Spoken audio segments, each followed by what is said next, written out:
A paz do Senhor Jesus, tudo bem com você? Espero que você esteja bem aí, você que está me ouvindo, né? Venho trazer mais um vídeo para o canal da Congregação Força e Vida, IPI de Cacilândia, né? Estamos com esse canal, se inscreva lá, nos dá uma força para que o canal possa crescer da igreja e mais pessoas sejam alcançadas através dessa ferramenta, né, de anunciar o reino de Deus. Hoje eu quero falar com os irmãos a respeito do que está escrito lá em Efésios 2, do 1 até o versículo 10, né? E se fosse para mim dar um tema para essa conversa, para essa mensagem, seria que nós, os seres humanos, estamos perdidos sem Deus. Efésios 2, do versículo 1 ao 10, diz assim: E ele nos deu vida, estando vós mortos em nossos delitos e pecados, nós quais andástimos outra hora, segundo o curso deste mundo, segundo o príncipe da potestade do ar, do espírito que atua nos filhos da desobediência, entre os quais também todos nós andamos outrora, segundo as inclinações da nossa carne, fazendo a vontade da carne e dos pensamentos, e éramos, por natureza, filhos da ira, como também os demais. Mas Deus, sendo rico em misericórdia, por causa do amor, do seu grande amor com que nos amou, e estando nós mortos em nossos delitos, nos deu vida juntamente com Cristo. Pela graça sois salvos, e juntamente com Ele nos ressuscitou e nos fez assentar nos lugares celestiais em Cristo Jesus, para mostrar nos séculos vindouros a suprema riqueza da sua graça e em bondade para conosco, em Cristo Jesus. Porque pela graça sois salvos, mediante a fé. Isto não vem de vós, é dom de Deus. Não de obras, para que ninguém se glorie, pois somos feitura dele, criados em Cristo Jesus, para as boas obras, as quais Deus de antemão preparou para que andássemos nela. Senhor, no nome de Jesus, Pai, a Tua palavra ela foi lida aqui, Senhor, que ela venha falar ao nosso coração, ao coração de cada um das pessoas que estão me ouvindo nessa hora. Pai, em nome de Jesus, amém. Fala conosco, Espírito Santo. Amém.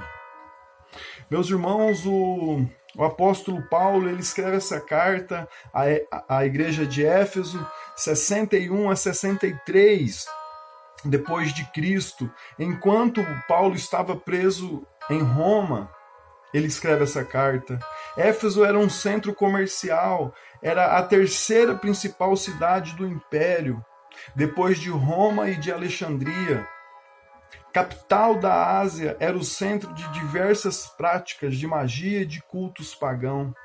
Foi nesse contexto que a boa notícia da salvação, que a boa nova de Jesus chega através de um missionário, através da pregação do apóstolo Paulo, dizendo àquele povo que estava adormecido pelo pecado e que os deuses deles, por serem feitos por mãos humanas, não eram deuses, não era Deus de verdade, não era Deus coisa nenhuma.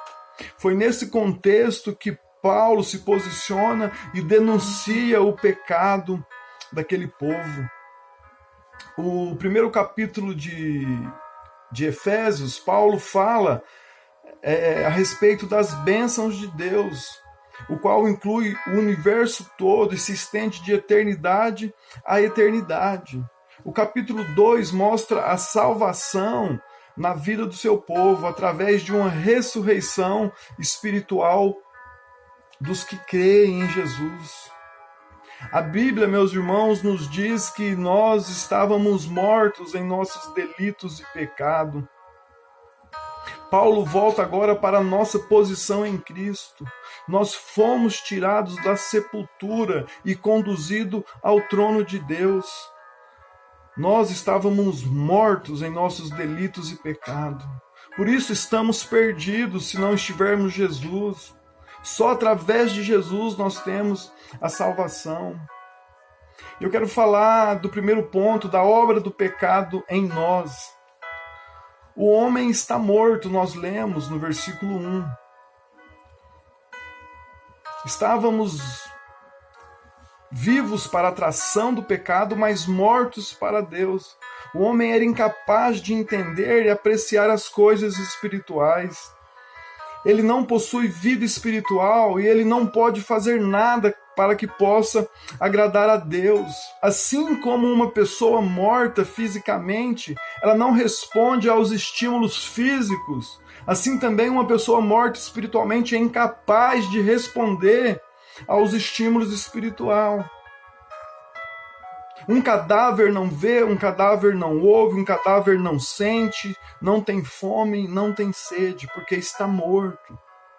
E assim era a nossa condição. Assim também é uma pessoa morta espiritualmente. Não tem percepção, meus irmãos, das coisas espirituais.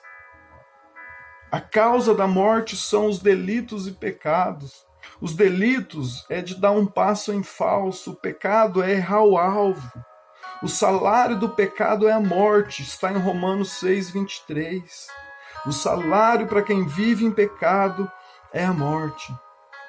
Morte é separação, assim como a morte separa o corpo da alma, a morte espiritual, ela separa o homem de Deus.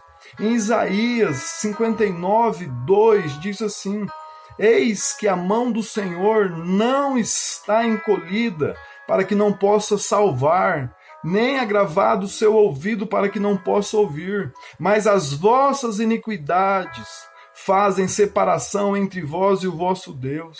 Os vossos pecados encobrem o seu rosto de vós, para que não vos ouça. Então, não é que Deus não está respondendo, não é que Deus não está ouvindo, é que nós, com os nossos pecados, estamos afastando Deus. A única coisa que nos afasta de Deus é o nosso pecado. Segundo, a obra de Deus por nós, do versículo 4 ao 9, nós somos redimidos por Deus. Ele realizou em nós o favor, salvando-nos da consequência dos nossos pecados. Deus oferece vida aos mortos, libertação aos cativos e perdão àqueles que estão condenados. Deus nos amou no versículo 4. Por natureza, Deus é amor. O amor de Deus na relação com os pecadores torna em graça e misericórdia, porque Deus ele é rico em misericórdia e em graça. Isso se torna possível através da salvação para o pecador. Deus nos ressuscitou.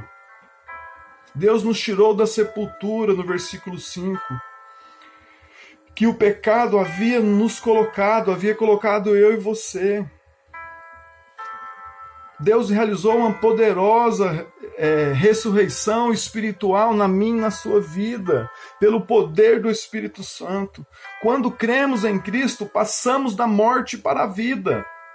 Olha o que diz em João 5, capítulo 24. Na verdade vos digo, quem ouve a minha palavra e crê naquele que me enviou tem a vida eterna, e não entrará em condenação, mas passou da morte para a vida. João 5:24. Recebemos uma nova vida, a vida de Deus em nós. Deus, ele nos exalta no versículo 6. Não apenas saímos da sepultura, mas fomos ressuscitados.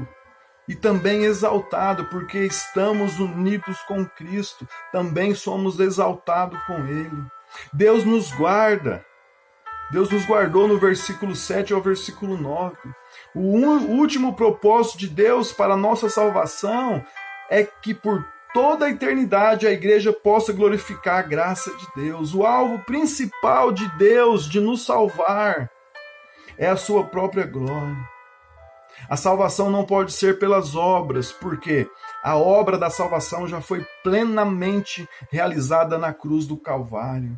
Em João 19:30 diz: e quando Jesus tomou o vinagre e disse, está consumado, e inclinando a sua cabeça, entregou o Espírito.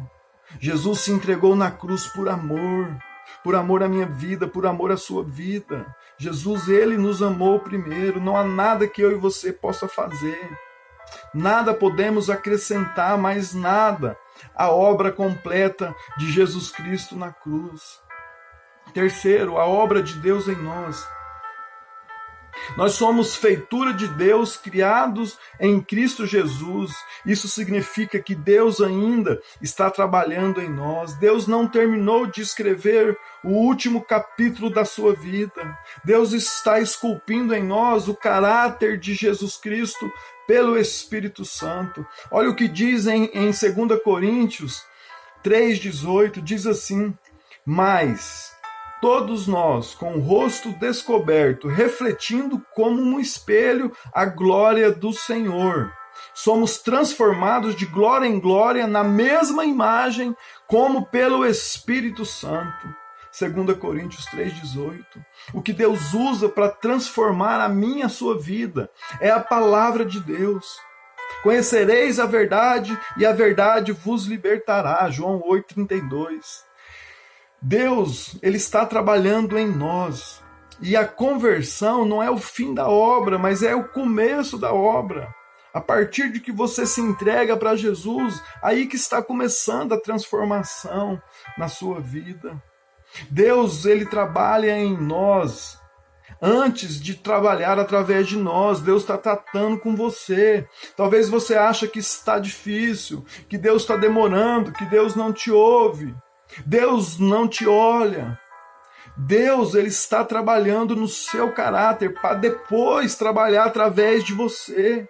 Deus está te formando, Deus está te moldando, Deus está te esculpindo para que depois você seja usado por ele. Deus, ele trabalhou, meus irmãos e amigos que estão me ouvindo, 80 anos na vida de Moisés para usá-lo ele, 40 anos. Deus primeiro trabalhou em José antes de levá-lo ao trono, antes de tornar o governador do Egito. Deus treinou Davi no deserto, antes Davi lutou com leão, né? Antes de Davi lutar com Golias. Antes de Davi chegar ao trono de Israel, Deus formou ele antes. Deus, ele trabalha em nós primeiro, para depois através de nós. A obra do Espírito de Deus através de nós. Eu já vou concluir já, meus irmãos, essa breve meditação. A obra de Deus através de nós. Versículo 10. Nós fomos criados em Cristo Jesus para boas obras. Nós fomos salvos pelas boas obras. Nós fomos salvos pelas boas obras, mas para as boas obras fazer. É somente pela fé que nós somos justificados. Mas a fé, ela não vem sozinha, ela vem com um pacote de boa ação. Né? Eu faço boas ações não porque eu sou para ser salvo, mas eu faço porque eu já fui salvo. Agora, qual destes pontos tem refletido mais na sua vida? Qual desses pontos que falamos é a obra do pecado em você? É a obra de Deus por você? É a obra de Deus em você? Ou a obra de Deus através da sua vida? O que tem sobressaído na sua vida? Você pode mudar a história, tomando uma atitude de servir ao Senhor, com toda a sua alma, com todo o teu entendimento, com tudo que você tem. O pecado, ele vai sempre trabalhar, está trabalhando contra você, porque talvez ainda você não se entregou a Cristo por completo. Então confie nele, Jesus pode mudar a sua história. Basta você crer, basta você dar um passo de fé e abraçar e nunca mais soltar aquilo que o Jesus preparou para você. Basta você crer, você dar um passo até Jesus, porque ele está de braços abertos, esperando por você. Esperando por você. Você tem experimentado a obra de Deus por você, em você, através de você? Você está experimentando a liberdade de Cristo? Ou você ainda está preso aos vícios, aos hábitos, a escravidão da velha vida, da cova do pecado. Lembre-se, Jesus nos tirou. Nós estávamos mortos em nossos delitos, mas o Senhor nos tirou. Jesus pode te libertar. Jesus pode, Jesus quer. O Senhor Jesus quer transformar a sua vida nesse instante. Basta você dar um passo de fé, entregar a sua vida a Ele, confiar a Ele todas as coisas. A Bíblia diz: buscar em primeiro lugar o reino dos céus e a sua justiça, e as demais coisas vos serão acrescentadas. Seja uma nova criatura, seja uma nova pessoa. A Bíblia diz em 2 Coríntios 5:17, aquele que está em Cristo é uma nova pessoa. Eis que aquilo que era velho ficou para trás e tudo se fez novo. Tudo, novas atitudes, novos jeitos de pensar, novas palavras, novo estilo de vida. Jesus, Ele quer nos transformar. Que o Senhor Jesus possa te abençoar com essa palavra, que você possa ser edificado em nome de Jesus. Amém.